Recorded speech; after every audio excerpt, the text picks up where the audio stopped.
Foundation, supporting significant programs in education, research to improve the quality of human life, and global understanding.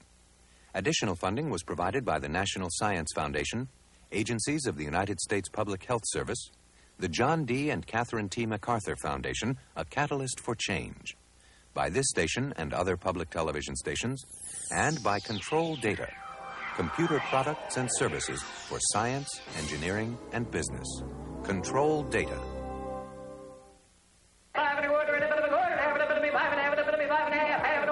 It can be dazzling, intricate. Pretty. It can be simple, subtle. Church. Pious. It can define beliefs, opinions, ideas. Union, stay out of this hemisphere. And don't try to start your plans and your conspiracies over here. Translation. Сделаем все возможное с тем, чтобы...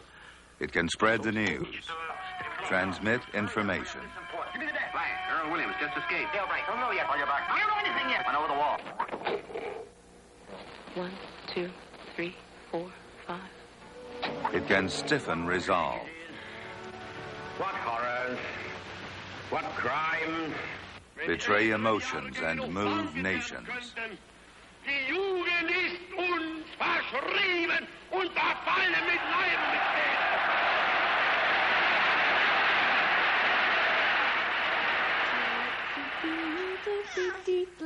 Swimming along in the sea. It can cement the bonds between mother and child. It's language, at the heart, the core of what makes us human.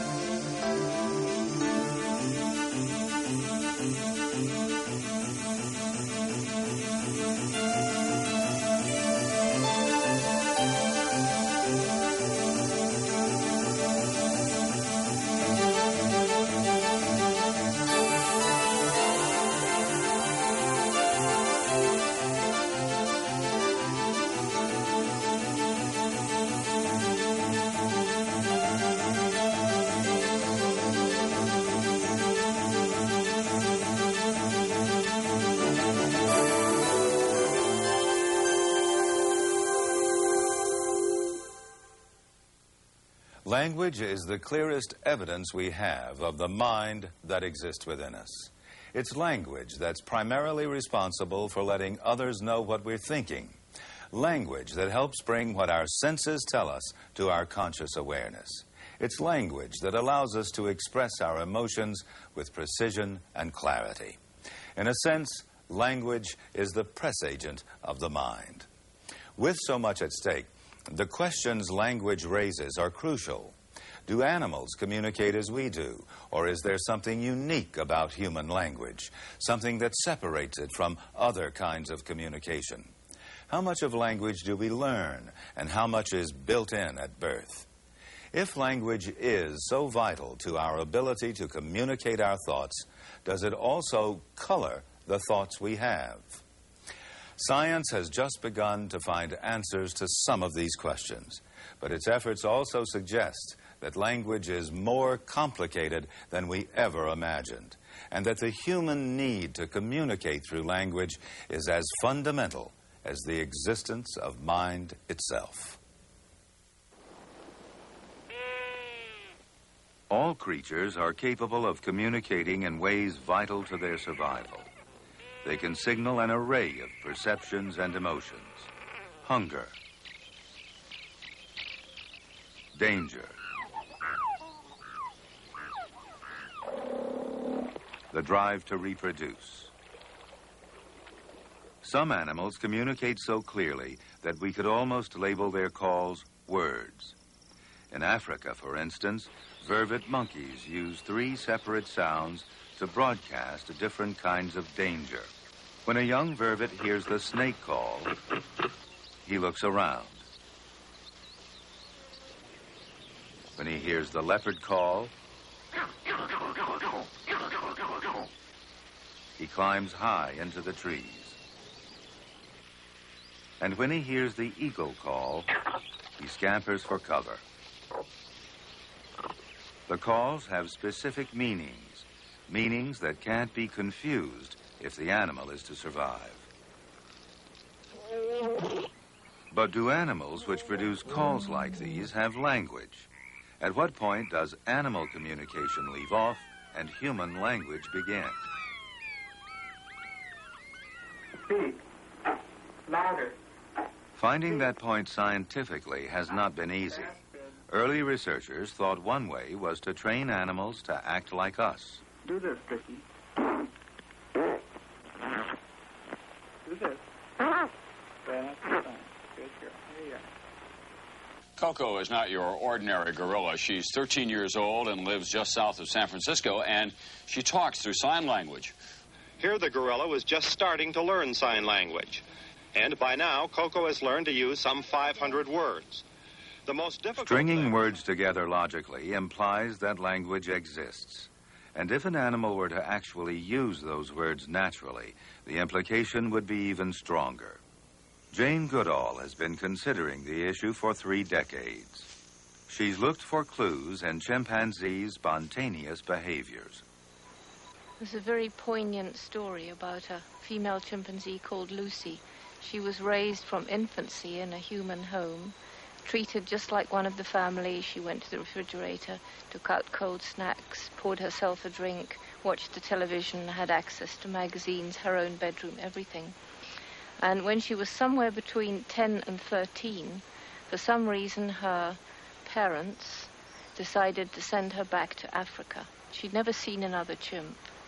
And I believe it was rather like sending a somewhat pampered Western adolescent out to live with some Australian Aborigines, for example, by herself.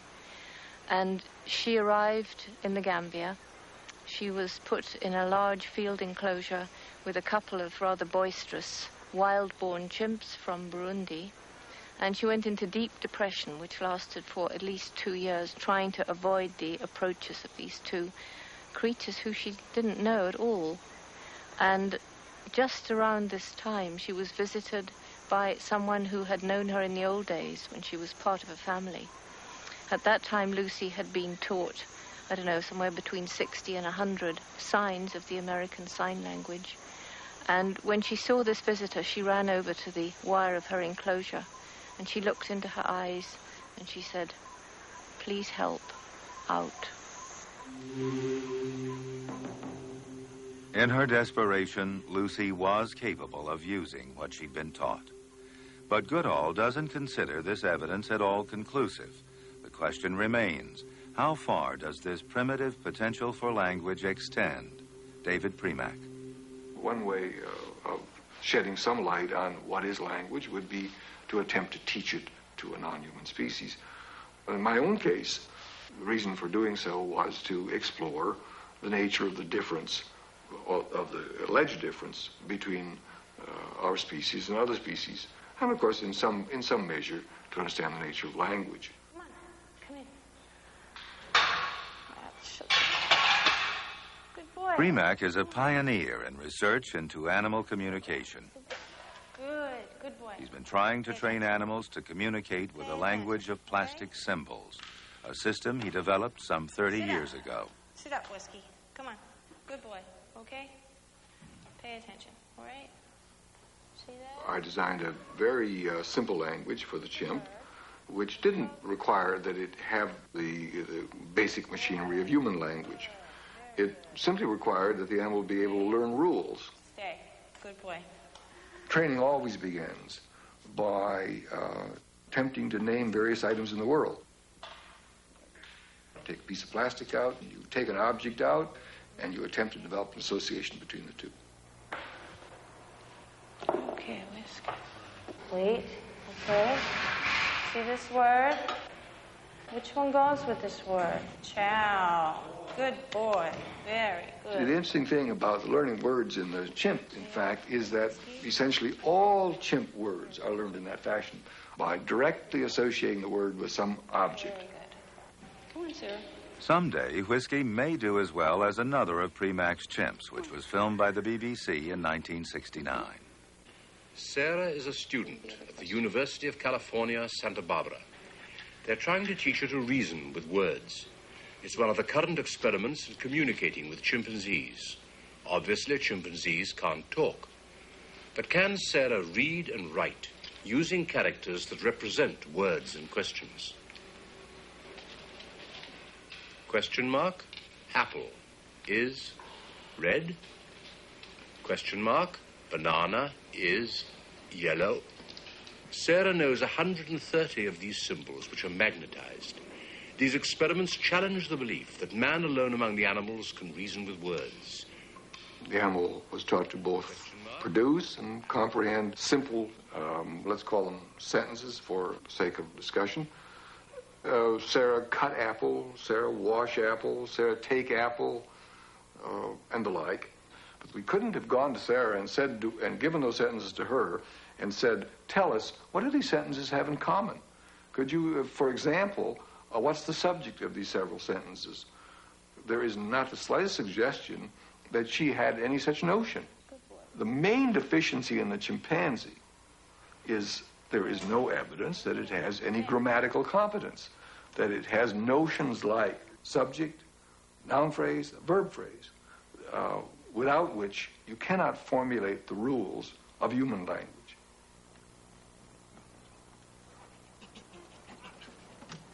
So while chimps can manipulate word-like symbols, the complex grammar of human language is beyond their grasp. Hey, Whiskey. Whiskey. Whiskey. In addition, they probably don't think using the language they've been taught. So what meanings do they give to the dozens of words they can learn to use? Certainly in the human case, we suppose that the word is in some sense in the head. It's a part of the information that's stored there. So a minute ago we were talking about the representations which the chimpanzee has of apple, banana, grape, and the like. Now it's interesting to ask, well, do these representations in any way consist of the little plastic words which you taught the animal?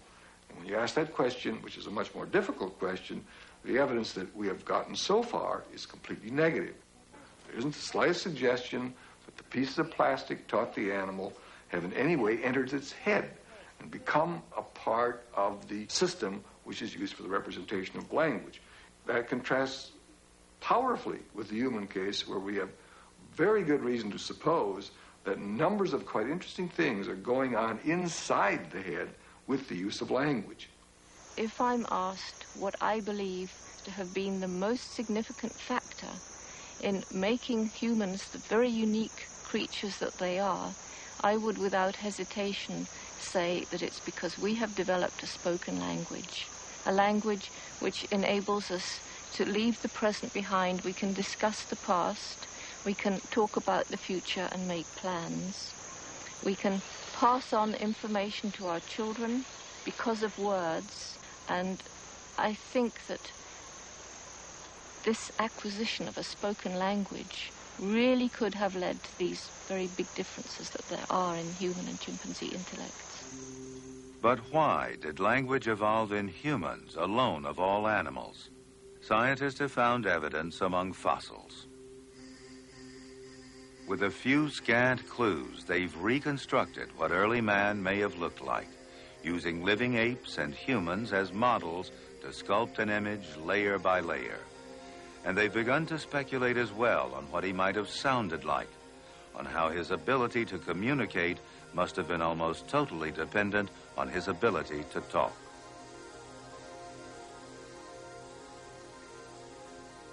The key development in this process of speech is clearly the evolution of the round human tongue and the lowering of the larynx. And you can see this in fossils starting about 100,000 years ago. Now, what this indicates is a development of the brain, because the vocal tract, this round tongue, would be useless for speech without the parts of the brain that run it. These parts of the brain are also involved in other parts of human language, human thought, and human culture. So in a very meaningful way, I think the evolution of speech is the key to the evolution of modern human beings. Now, if you look at fossils like Neanderthals, they clearly didn't have human speech. They communicated vocally, but it's going to be at a slower rate with more errors. Well, let's start by looking at the vocal tract. Lieberman and artist Jay Maternis have each been exploring the evolution of language. How long did it take? Taken together, their notions offer some tantalizing possibilities. First as the human, and there's the modern human, and went from that, just extrapolating from the known to the unknown. Yeah.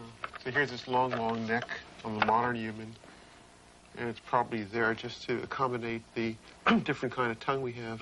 Our round tongue with the larynx all the way down here. And this round tongue is essential to produce human speech. And you can see instantly that you can't put this round tongue on this guy because of this configuration. The tongue is very long. It's entirely within the mouth. The larynx is up very high. What he can't do, he can't produce sounds like E or U or Ah or consonants like K or G. And he can't make non-nasalized speech. So, yeah. 1, 2, 3, 4, 5. These X-rays show just how complicated speech really is. The precise coordination of tongue, lips, and larynx and the throat forms an elaborate high-speed choreography. When the sunlight strikes raindrops in the air, they act like a prism and form a rainbow. Modern speech is very, very efficient. We don't think about it because we do it all the time, so it's perfectly natural. But it turns out it's about 10 times faster than any other sound, let's say the sounds that chimpanzees can make.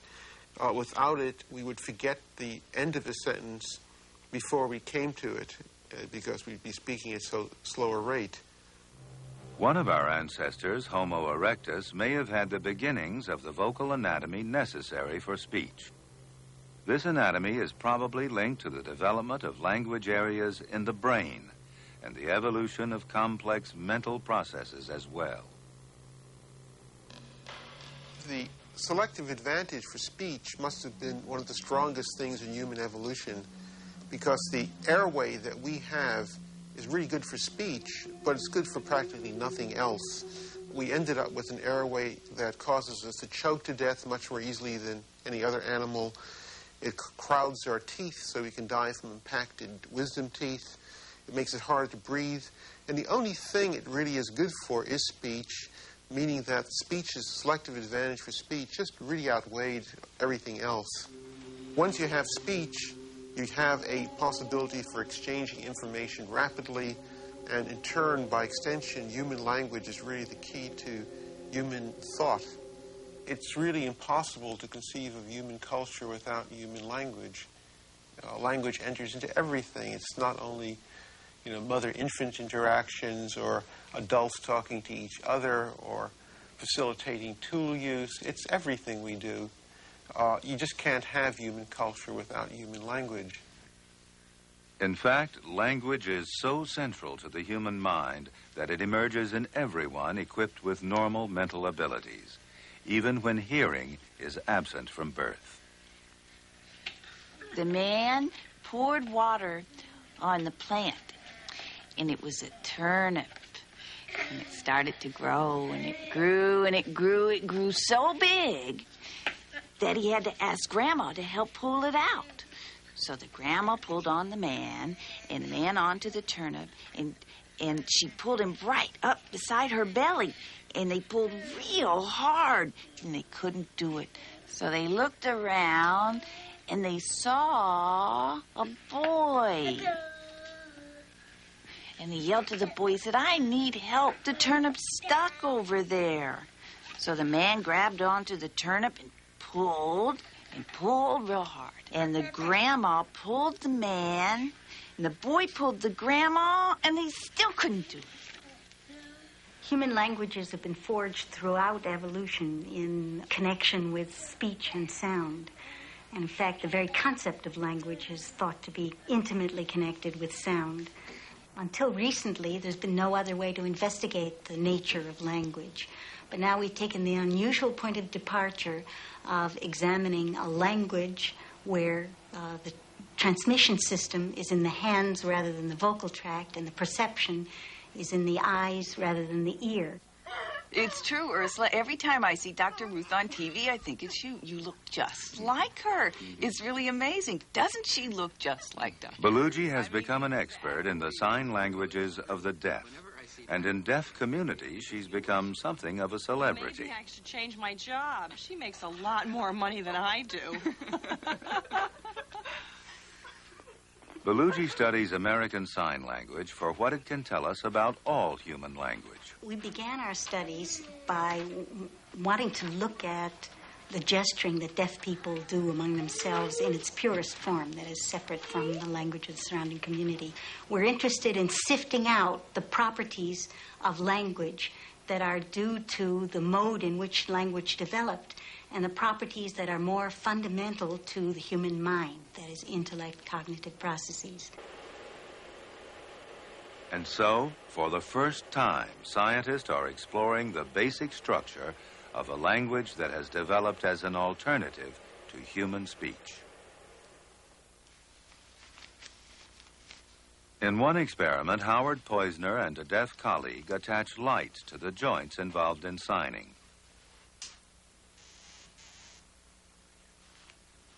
The complex patterns of sign language are analyzed by a 3D computer imaging system. The researchers are also studying the grammar of sign language, which depends upon the shape and location of the movements in space.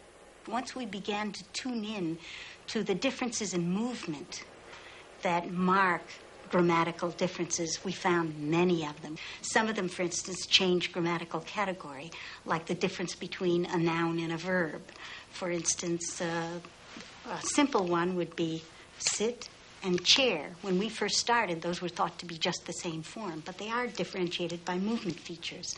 And, for instance, the sign compare, its form as a verb, its form as a noun, and then compare across and compare with respect to features. Here's a derivational distinction: measure and the activity of measuring. Pretty, vain. Church, pious, narrow-minded.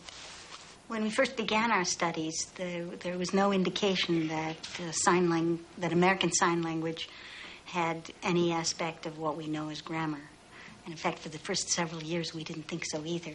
But then we began to discover the layers of structure in sign language. We've now come to the conclusion that American Sign Language is a completely autonomous language, not derived from English, not derived from spoken language in any form, with its own rules of grammar. Clearly, signing is a unique form of language. Where human speech makes use of hearing, sign language exploits vision and spatial abilities. So are the brains of deaf people organized differently from those of hearing people because of the differences in their language? As this deaf volunteer reads computerized signs, her brain is being monitored. She's nice and relaxed. Not moving her eyes at all. Hi, Ursula. Helen Neville, Belugi's colleague, explores which of the brain's hemispheres is activated by the computerized signs. This is electrical activity from the back of the head. This is from the front. And the left hemisphere is in black, the right hemisphere in blue. In most normal hearing adults, the left hemisphere plays a greater role in the production and comprehension of language. And importantly, this is also true for deaf people. I mean, when they process their own language, American Sign Language in this case. In most people, the brain's right hemisphere handles the perception of motion. So shouldn't the right hemisphere process signs? But Neville has found that sign language is just like spoken language. It's processed in the left hemisphere. What we see is, in spite of the very different physical constraints on the production of American Sign Language, that it is mediated by the left hemisphere, just as spoken languages. So this suggests there's a very strong bias that the left hemisphere is better suited, for whatever reasons, to process all formal languages, regardless of the modality through which they're acquired. These are your brain waves, and if you The fact that the left hemisphere generally handles all human languages shows just how important language really is. It's as if the brain has actually been built to reserve an area for language no matter what. So the brains of deaf people are like the brains of hearing people. But what of the mind? Does signing affect mental development? Ursula Bellucci has found an unusual population to study. Here in Fremont, California, most of the teachers and students at this school come from deaf families, where signing is the first language they learn. No other language has influenced their development. Can you tell me what firemen do? I know. They fight fires. They go in and they break all the windows. Bam, bam, bam, bam. And they pull the people out. Fires are bad. Bellucci explores how this language of gestures enters their minds. She wants to know whether the form of the language alters the way the children learn to communicate. We know by now from experiments that deaf people rehearse in signs, plan what they're going to do in signs, even dream in signs. We've seen little children signing to themselves, so that to the extent that we hearing people think in words, it's perfectly clear that deaf people equivalently think in signs.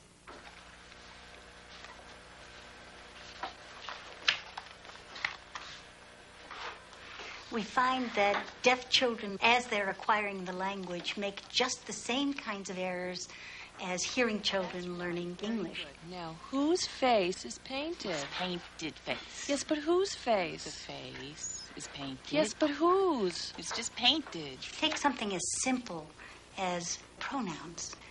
Below the age of 2, one sometimes finds deaf children signing this to mean themselves and this to mean the other person. Quite remarkable, because it's in a way throwing away what would be the directness of the pointing gesture. And then as the pointing gesture becomes organized into a linguistic system, the deaf children proceed in just the same way as hearing children. 3 little kittens, they lost their mittens, and they began to cry. A compelling conclusion from our research is that the capacity for language is fundamental to the human mind. So fundamental that language emerges in its great richness and flowering and complex organization, even in the absence of hearing and speech from birth.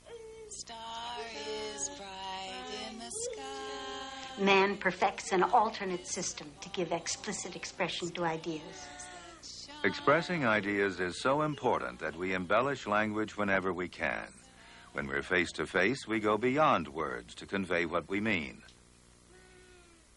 15 years ago, William Condon began to explore how people express themselves through body language, how movements add emphasis to language. Here he analyzes the body rhythms triggered by a few simple words. I said, what was that? And then I said, well, okay, well, what can I do about it? Then she says, okay, what? Here's the O. Here's the pause. See the hand coming in. He's not moving. Here's the word O. Here's the word K. Both his hands come up, and his right leg comes up across K. K, K, what? And then there's another pause. Then she says, you know, what can I do about it? Watch the rhythm of his behavior as we go through, you know, what can I do about it? At a very slow level. So language is only part of how we as humans communicate with each other. It's important to imagine that there is a human mind, separate from language, underneath language, extending beyond language. And we have to try to understand how to describe that. Colvin Trevarthen studies communication between mother and infant, believing it offers a glimpse of mind beyond language.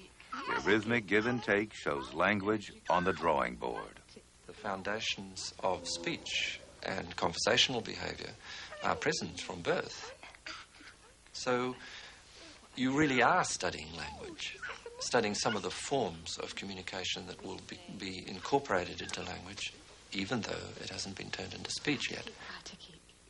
All babies are primed to respond actively to their mother's faces and voices.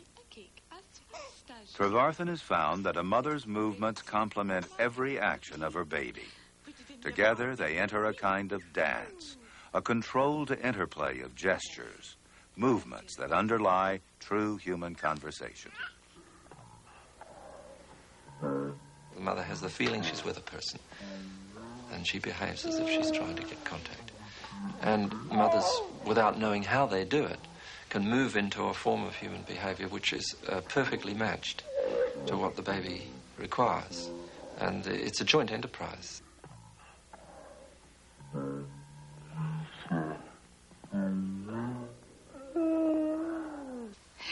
Wincy, wincy spider. Comes the spider. Oh, it's the spider. Children become involved in the cultural awareness of the usefulness of the environment long before they can speak. Many important features of the structure, of the movements involved, and of the perceptual capacities that are necessary to perceive another person communicating are active from birth. So babies communicate from birth, but when do they begin to pick apart the actual sounds of language?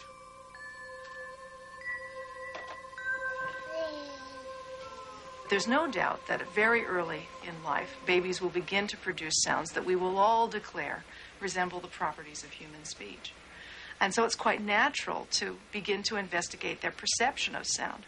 Not quite as obvious an activity as producing it, but tests have been devised to examine what things they can hear and what things that they can discriminate and categorize. E,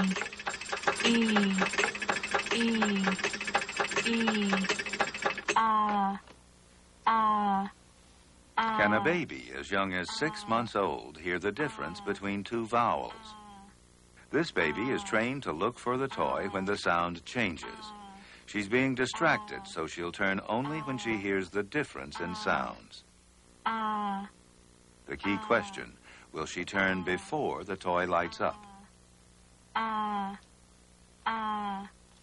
E.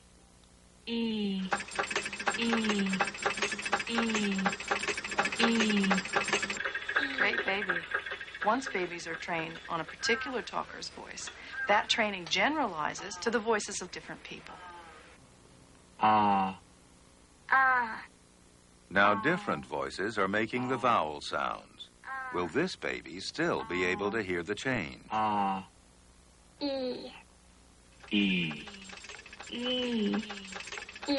But babies are as good as they are at ignoring all of those differences between males and females and children's voices and paying attention to the change from the ah sound to the e sound is quite remarkable. Babies are capable of doing what machines can't do. To be impressed with the difficulty of the problem, you really have to look at the amount of money that's gone into attempting to get a machine to understand speech, how valuable it would be for industry if such a machine existed. Lots of people have been working on it, and one of the places where the machine fails is when you take the speech of many different talkers and try to get the machine to recognize the pattern that stays constant regardless of the talker producing the sound. And that's where the machine fails. The infant's abilities to categorize the sounds of speech, to represent them complexly, is probably innately wired in the baby. Their abilities to perform in these tasks again move us back towards saying there is more evidence of complexity in the infant's responses to language, and this is support for the notion that they would have, that they come into the world specially prepared to perceive and categorize the sounds of human language. If we do come into the world with the basics of language built in, what explains the great differences between languages? 목이 마릅니다. 물을 마시고 싶습니다. Come etier, duauye. 我渴了，我要喝水。 Nina kiu, nataka maji.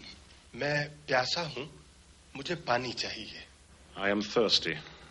I need water. 목이 마릅니다. 물을 마시고 싶습니다. Languages. The world contains nearly 5,000. If we were present at the birth of a language, we might see how it naturally emerges from the mind. Derek Bickerton is doing just that. He studies languages called creoles, hybrid languages that are created when established languages collide. Hello. He's in Amsterdam, interviewing Creole speakers from Suriname, South America, a former Dutch colony. Kunt u zeggen, ate faka koti be? Tefaka, Kotibe. Kotibe. Ja, kunnen we het ook zeggen. Andi ate Kotibe. Funyadi. Ja, die is goed hoor.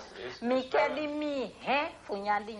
Als we het zo doen, is het dan beter? Ja. Okay. But you can say, mi haidi buku mi, kok akeni liba without food. If you say, mi gua matu, unyadi pingo. Yeah. That's correct. Mi gua matu, funyadi pingo is also correct. Yes? Yeah. I just went to the bush to eat the pig. The Suriname Creoles are the most interesting of all Creole languages in that they were formed under severe deprivation. So what Suriname is then is a kind of natural testing ground for the linguistic capacity, providing a situation which normally in the course of human communities doesn't exist. What happened in colonial Suriname shows how a Creole language emerges when people with no common language are forced together. They come from the western coast of Africa, my ancestors. And when slaves were taken away from different areas of Africa, they spoke different languages. In Suriname, they were bought on the slave market by different owners of plantations, who at that time spoke also different languages. A school teacher in Amsterdam, Barry Vreda, speaks a Creole as well as English and Dutch. People can't stop communicating with each other. So in that process, you have to do it with each other. And so I think that's the way you develop a lot of languages.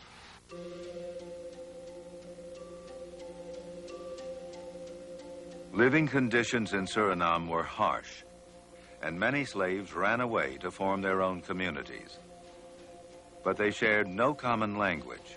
To communicate, they improvised a makeshift language called Pidgin, with a limited vocabulary and no true grammar. And so their children had no real language of their own. Bickerton believes that the children automatically brought grammar to their parents' Pidgin speech, creating a complete new language called a Creole in one generation.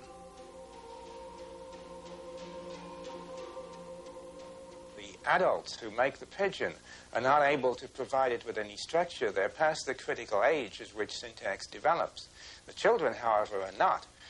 Syntax develops in them just as naturally as any other physical part of their bodies. It's natural, it's automatic, it's instinctive, and you can't stop them from doing it. So Suriname's Creole languages are actually the inventions of children. Somehow, as they struggle to communicate, they devised a new language. But how can children instinctively give language structure or syntax?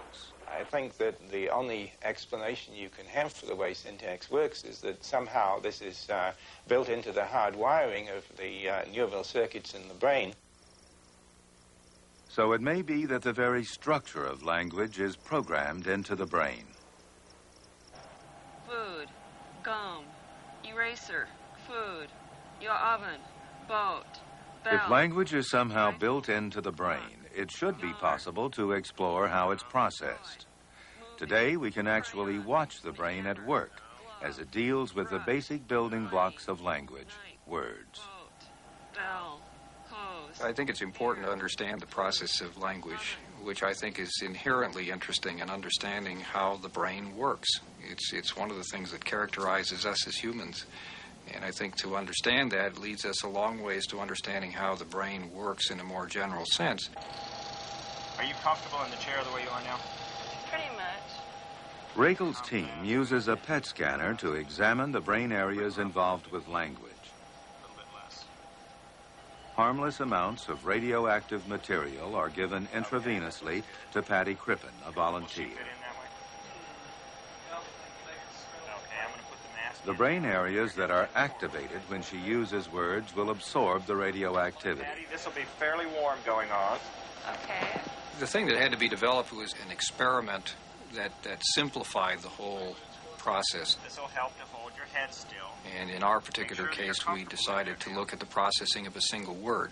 But it wasn't just as simple as that either, because obviously you could say, well, we'll just present you a word and you either look at it or repeat it. But this brings into play many different parts of the brain as you process that. So it was not only simplifying the task, but learning how to break even that simple task up into its component parts. Okay, now we're going to go ahead and put you in the machine. When we do a PET study to look at language performance, we do this in stages. How's that? We begin by just a control scan where you're just looking at a blank screen and see nothing. We consider that kind of the step one. Okay, Patty, we're about ready to start. Okay. Next, Patty reads words silently off the screen. The word should start in just a second. When one reads a word, one can envision a number of things being involved here. First off, you look at the word, and so you activate, very clearly, you activate areas of the brain processing the visual image of the word. When you look at a PET image, you, of course, you see it on a computer screen. And what you see then is this rather colorful image, which represents a horizontal slice of the brain. And it's as if you're looking down on the brain from the top, so that the nose is up around 12 o'clock and the two ears are to the side, and the left's your left and the right's your right. Now, the image produced when Patty first looked at the blank screen is subtracted from the one produced when she read the words to herself.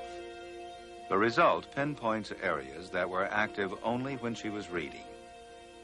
The most active brain areas were processing visual information, specifically the words Patty saw.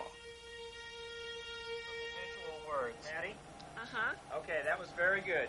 What we're going to do next is the simpler task where you just repeat the words out loud. Okay. Okay, open your eyes now and begin. Bed, fan, reel, rifle, clock. We've now taken it up a step in complexity. Now you're using the vocal apparatus, you're repeating the words, and you immediately activate areas of the brain that are concerned with the movement of the mouth and the movement of the tongue. So you get very hot areas on both sides, roughly in the middle of the hemispheres. These are areas that operate Patty's vocal apparatus. And that becomes the control for the final step, in which you're shown the word and you're asked to produce another word. Okay, Patty, if you open your eyes now, you'll see that words are going by on the screen, and they're all nouns. And what we want you to do is generate a verb that's appropriate to the noun or a use for the object. So if Kate came up, we'd like you to say eat, or if gun came up, we'd like you to say shoot, something like that, all right? Okay. Okay, go, Patty. Bake, fly, twirl, climb, heat, watch, listen, hit, swim, drink, drive, blow, ride, knit, ring, turn, sit, shoot, sniff. These final images show the areas involved as Patty races to find a verb. The frontal areas in the left hemisphere, crucial for language. Areas devoted to motor control as she fine-tunes her voice. And areas often activated during stress. How are you doing? Fine, thanks. We'll have you out in a minute. That was great. Okay, good. Is that long enough for you? That was just fine. I don't think anybody's generated so many verbs in a run before. Oh, I talk a lot. Language function seems to be more than just a question of moving your mouth and sticking your tongue out and making a sound from your throat. Because in the studies that we've performed in which those processes have been, if you will, subtracted away, we're still left with areas of the brain that are intensely active during this processing just of a single word. And so that the brain is very concerned in a very discrete way with the processing of language. So it's clear that many different brain areas must collaborate to produce even a single word. But language involves more than just words. To explore how the brain handles something as complicated as grammar, scientists have turned to patients with language problems caused by brain damage. Antonio Damasio is one researcher who's been mapping how the brain processes language. What happened to you? I woke up in the dark and my right foot was very numb and just fell around under one leg, and so I changed and went back to sleep, and I worked a little bit with the laundry and things, and all of a sudden I just couldn't do anything. My husband took me on a chair, and when he took my hand just fell apart all the time, and he called the doctor, and this doctor knew and said, take me to Grinnell Hospital. When Carol arrived at the hospital, the physicians found damage in her brain's left hemisphere, the hemisphere that normally processes language. And so Damasio decided to test just how the damage had affected her. The traditional way for neuroscience to study language has been to look, on the one hand, at a language breakdown. On the other hand, you look at the way the brain appears after it has suffered focal brain damage. Now, I'm going to give you a sentence, and I want you to choose one of these pictures. You either choose the top or the bottom, okay? I'm going to give you the first sentence. The bird that the cat watched was hungry.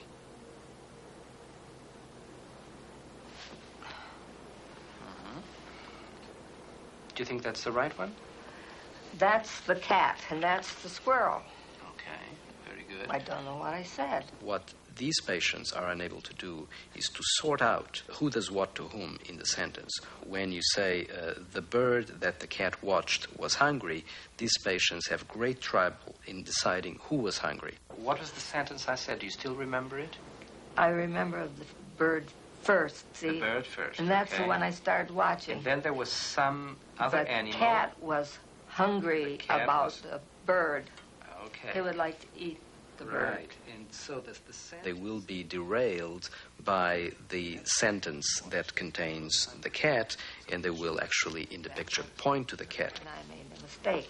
Okay. Obviously, that is a logical thing because the cat is the most likely eater of the bird, but the fact is that they did not relate the bird and the state of hunger. This is something that any of us would promptly recognize. We would not be derailed by that sentence. Carol's problem is linked to a region called Wernicke's area. Her difficulty is with grammar and syntax, not words. But does that necessarily mean that this tiny area controls the structure of language? Or that in general we can define exactly how any brain region processes language? Damasio doesn't think so. It would be a grave mistake to think, for instance, that you have in one part of the brain you have grammar, and in another part of the brain you have words, and somehow the two working together will make, for instance, sentences. That is simply not the way things work in the brain. You have very large networks of brain areas that work together to perform certain functions, but there is no single area to which you could localize language or to which you could localize such gross aspects of language as, say, the lexicon or syntax. So it's the whole brain, a highly interconnected network linking many different regions which contributes to language. And human language offers clues to the structure of the mind. William Wong. It's been said various times that language is the best window through which to view mental life. I think it's probably a little bit more than that. Language surely is a very good window to look at the mind, but I think language also plays a major role in shaping the mind itself. I think how we relate to others, how we see things, how we represent reality within ourselves to ourselves are all very critically influenced by the choices that our language makes available to us. I think language teachers sometimes like to repeat the saying, another language, another soul. It's a bit of a romantic view, but I think there's a lot of truth in that, because having more languages does make available to you more ways of looking at things, more ways of relating to things, to others, as well as planning within yourself. And all these are aspects within which I think that the mind is shaped. If language does help shape the mind, can it also define the environments within which we live, our cultures? And can it influence the way we think? Does an Eskimo with nearly 100 words for snow, Apikak, first snow falling, Anu, snow spread out, Pukak, snow for drinking water, does an Eskimo think differently because his language has different priorities?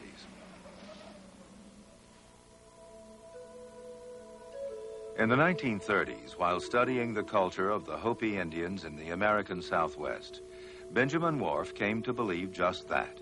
He claimed he'd found a language radically different from European languages, a language that seemed to define the world in an utterly different way. Whorf basically thought that the background character of a language had a tremendous influence on the thinking of the speakers of this language and would ultimately lead them to a specific view of the world. Vacaville, northern Arizona.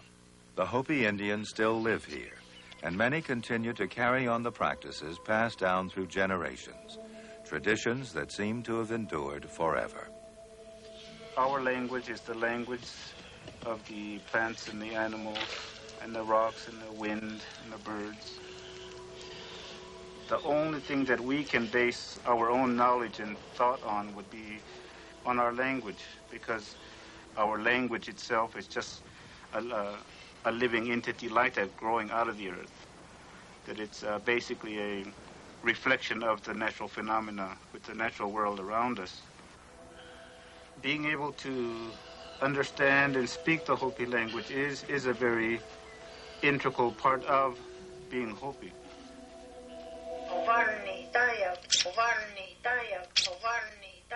Whorf made various claims about Hopi language and thought. Eckhart Malotki has spent 15 years finding out whether they're true. Among the many things that have been said about the Hopis and their language, the most sensational has, of course, been Whorf's claim that these people have a timeless language. The idea itself is, of course, mind-boggling. How could it be that there are people out there that live, that get through the world completely divorced of this phenomenon of time that we all experience? To test the idea that the Hopis don't experience time because they have no words for time, Malotki began to interview native Hopi speakers. Okay, let's interrupt here for a minute. I just heard one expression. What was that? Kuivansat?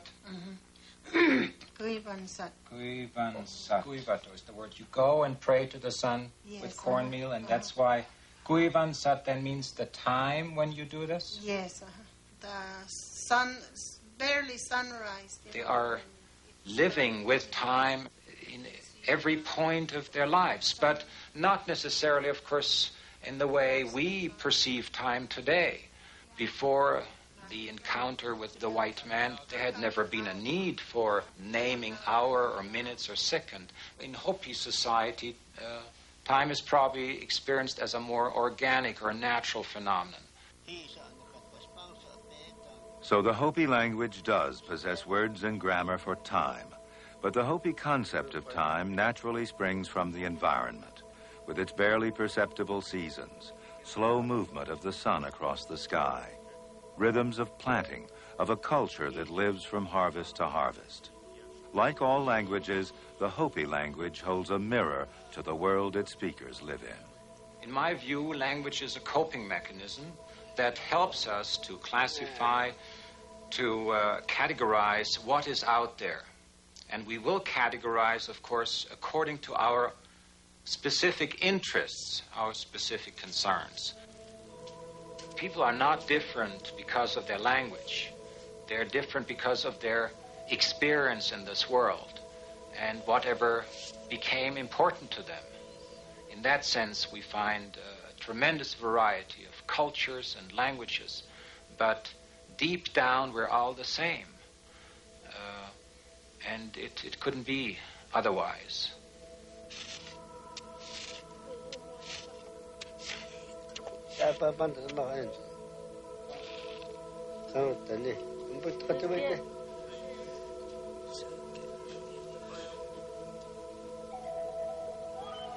Six, seven, eight.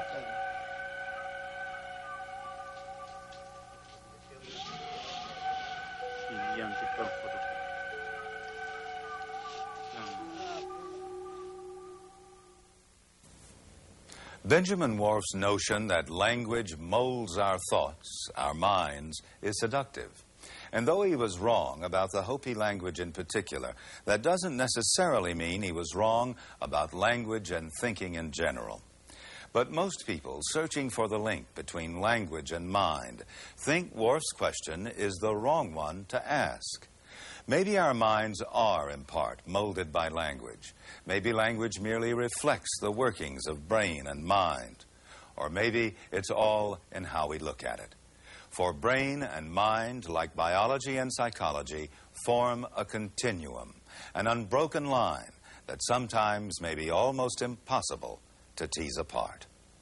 I'm George Page.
In our next program, the richness of mental life. Thinking, next on The Mind.